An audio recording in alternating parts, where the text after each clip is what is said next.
Aujourd'hui, je vais vous raconter une petite histoire.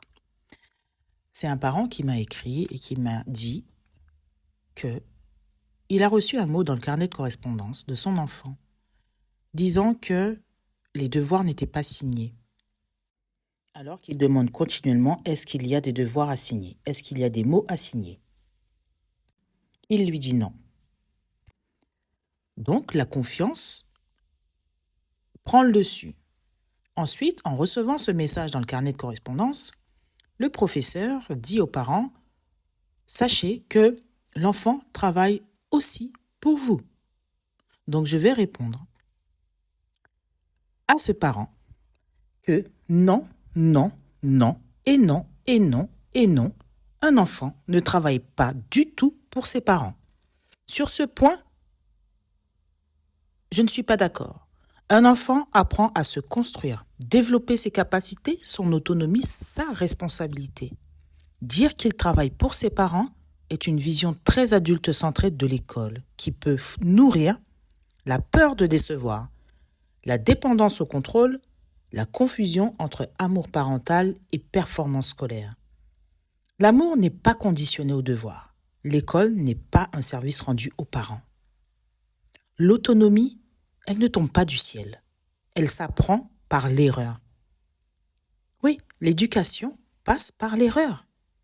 Un enfant qui oublie, qui ne montre pas son cahier, qui se trompe, est précisément en train d'apprendre. S'il n'expérimente pas ou n'expérimente jamais les conséquences de ses oublis, il n'intègre rien.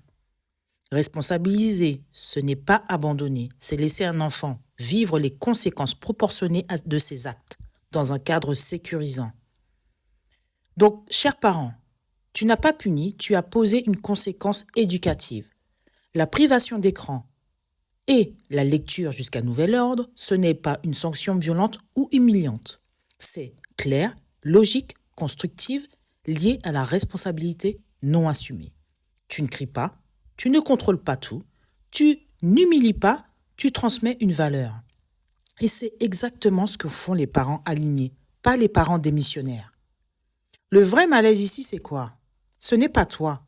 Il y a parfois un choc de vision éducative entre l'école et certains parents.